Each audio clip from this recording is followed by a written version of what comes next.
Wake up, get ready, time to shine, it's your day. Yeah. Join team together, making dreams come true. So today I'll be talking about the power of vulnerability and strength and unity in change, and really excited to talk about this subject when Dan had kind of said that, this theme for the For Recruiters by Recruiters event was going to be about, navigating the TA landscape with less resources and budget. I knew that this is the topic I wanted to talk about, because the reality is that vulnerability is free. And yeah, I just kind of feel like it's an underrated superpower in not only leading your team, managing your team, but also developing trust across the board in every relationship, both personal and professional. So wanted to talk about this because it is a topic that's near and dear to my heart. So wanted to talk a little bit about my journey and kind of how I got here. So I graduated from college with a double major in teaching and psychology. I've always loved people. I've always loved knowing what makes them tick. And started as a teacher in elementary school, and then ended up getting married and moved. And when I moved was around the time that, a lot of teachers were losing their jobs. Market was super, super competitive. I applied to over 500 positions, heard back from 3 of those 500, and realized, okay, need to pivot, need to change into something else. And so I ended up taking an administrative role at a recruiting agency, worked my way up into a recruiting role. And those first roles were just really daunting. I got my first taste of being a manager at the ripe old age of 23. And while I did the job well, the reality was I wasn't myself, but was really walking around in the shadow of who I thought I should be to fit in and be liked and be what I perceived was a manager. And that's really where my journey of vulnerability started and has continued to develop over the last 10 years of my recruiting career.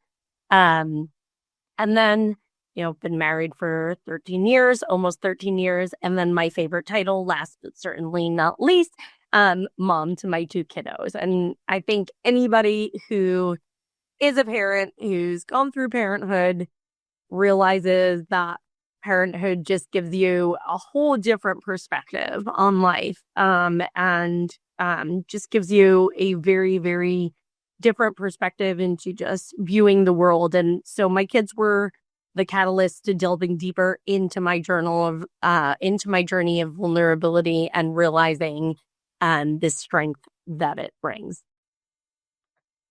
So I want to start off with a few questions. And one will be, what comes to mind when you hear the word vulnerability? And feel free to, enter it in the chat and engage there. The next one, how do you perceive, vulnerability in yourself and in others? And then the third one being, what pictures form in your head when you hear the word vulnerability? And I know that, when I was younger and just starting out my career, I think the pictures that I had back then are much different than they are now. And so I would love to definitely, hear from you what you think vulnerability means.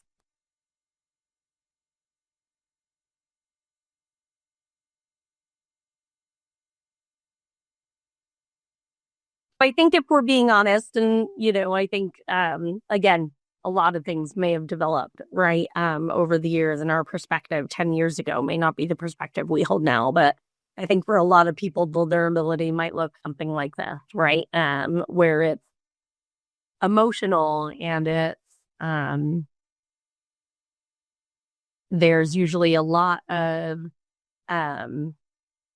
protection or sickness or things where weakness may be attributed to it. And so I think, oftentimes we perceive vulnerability to be, weak and things like that, or protection, of a newborn baby, right? That's actually my daughter's picture from when she was a baby, and then there are pictures like this, where is this vulnerability? Does it look like relationships? Does it look like protection? Does it look like being open? And how does it influence that? And so I think it's really important for us to really focus on how we perceive vulnerability. How do we see it? How do we perceive it in others? Is it a mix of the first set of pictures and the second set of pictures? Is it a mix of something else? And I think the first step to embracing vulnerability often has to do with changing your perception of it. And so let's jump a little bit further into this. The definition of the word vulnerable is susceptible or to physical or emotional attack or harm. And so I'm guessing you're asking yourself right about now, how is this helpful and why would I want that? And I get that. So I looked up more expanded definitions and ended up coming across this definition, which basically says that vulnerability means being open to potential harm or damage, either physically or emotionally, essentially putting yourself in a position where you could be hurt by others, by sharing personal feelings, thoughts, or experiences, often requiring a level of trust to do so. And it implies being open and honest, even when it might make you feel exposed or uncertain. So in this expanded definition, I really want to focus on the second part, sharing personal feelings, thoughts, and experiences. And this is saying that vulnerability starts with you. You want your team to be vulnerable. You want others to be vulnerable. It's got to start with you. And it requires a level of trust to do that. So if we put these two different areas together, we see that in order for us to build that trust of us being vulnerable, it's imperative, right? Is it a risk? Yes. But the bigger risk is losing out on the connection and the relationship that it brings for you. So the next slide talks about redefining vulnerability. And, as I was kind of just putting my presentation together and really just kind of formatting this and just choosing what I wanted to put in here, because there's so much that goes into this topic. I came across Brene Brown and actually realized that she actually had done a whole presentation on this. And I actually didn't even know about it. While getting this together, I came across it. I actually ended up not looking at her presentation, mostly because I really wanted it to be my reflection of my own journey and kind of how I've used this in my own journey. And so this quote says, vulnerability is not winning or losing. It's having the courage to show up and be seen when we have no control over the outcome. Vulnerability is not weakness. It's our greatest measure of courage. And I think this resonates really well with the TA community, because I think as a TA community, if we look at the last 5 years, and what a roller coaster ride it has been, the part about really like having no control is true, right? We do control certain things on a day-to-day aspect, but there's a lot that's out of our control that influences our job. And so I think that this not only applies to relationships, but also applies to our day-to-day job. I think this is a great way to challenge ourselves that if we view vulnerability as a negative, this is kind of a way to reframe it and start changing it to a positive. I want to talk about some misconceptions about vulnerability. And so the first one is vulnerability is a strength and not a weakness. And I think oftentimes we think if I show vulnerability, people will see me as weak or incapable. Because I think we often see vulnerability as like people crying or, an outburst of emotion. And true, sometimes it can be that. But that's not the concept of kind of what we're talking about in the sense of building the relationship. Vulnerability requires strength. It's the courage to be seen as you truly are, despite risks. It demonstrates emotional intelligence, self-awareness, resilience, which are valued traits not only in personal relationships, but also in professional relationships. And leaders who embrace who embrace vulnerability have the ability to create psychological safety and encourage teams to share ideas and innovate without fear. So do you want more creativity on your team? Do you want a team that owns their mistakes, but even better, takes risks and ownership in their work?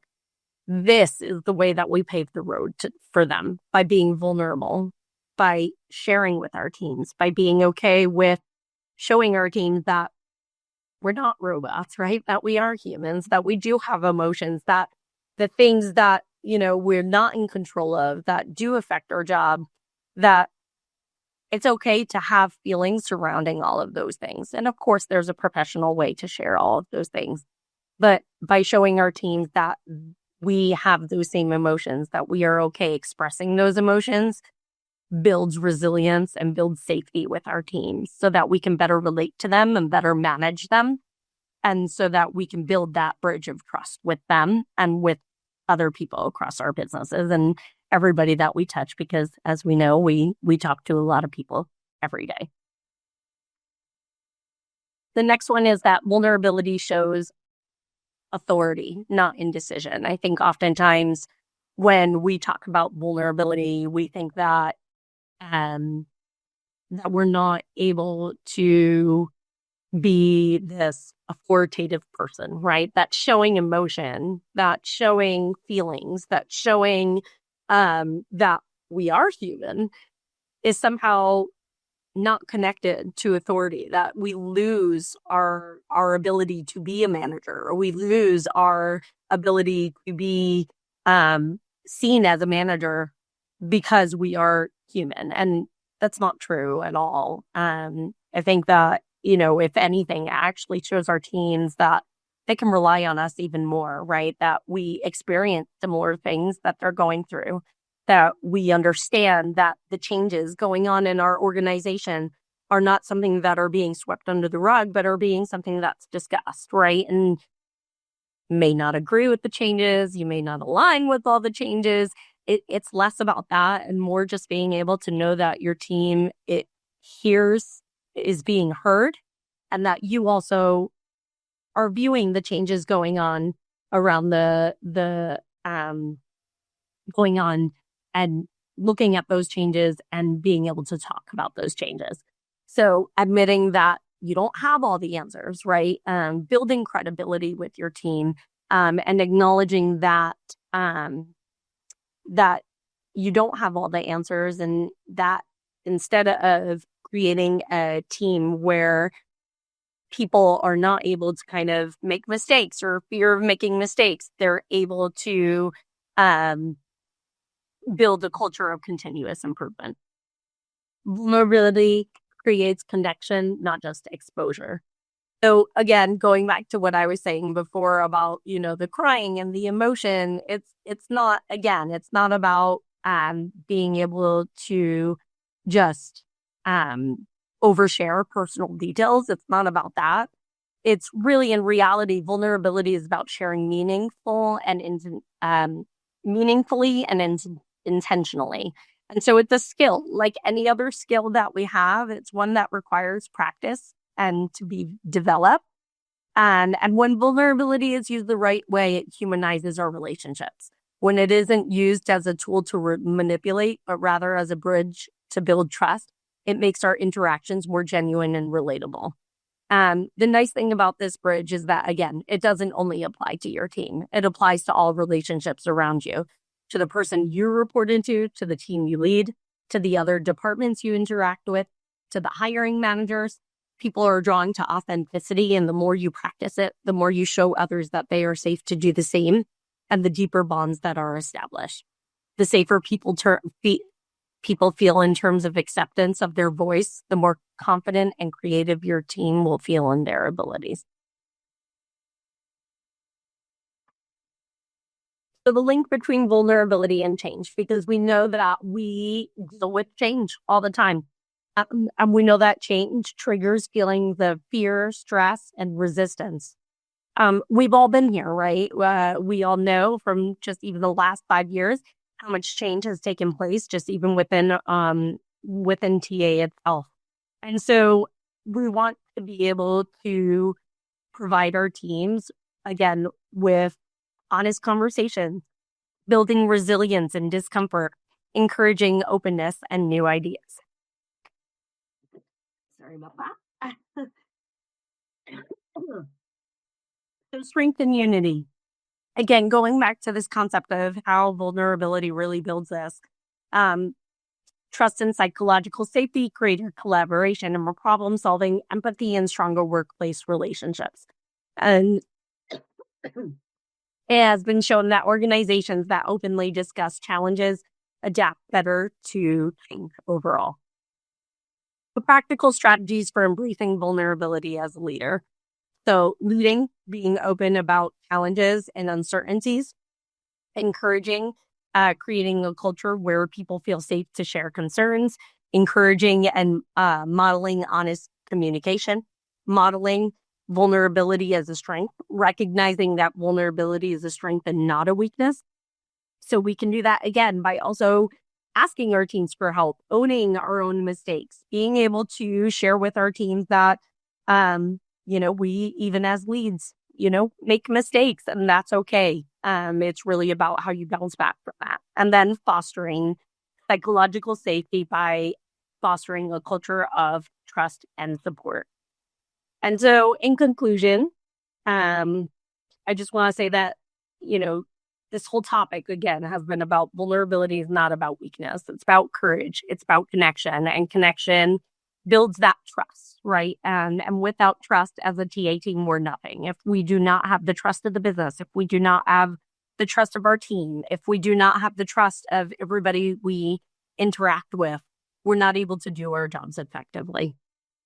So, in conclusion, I would just say, think about the ways that you'll embrace vulnerability in your leadership and workplace, how you will bring this back to your teams, how you will bring this back to your organization. Oh,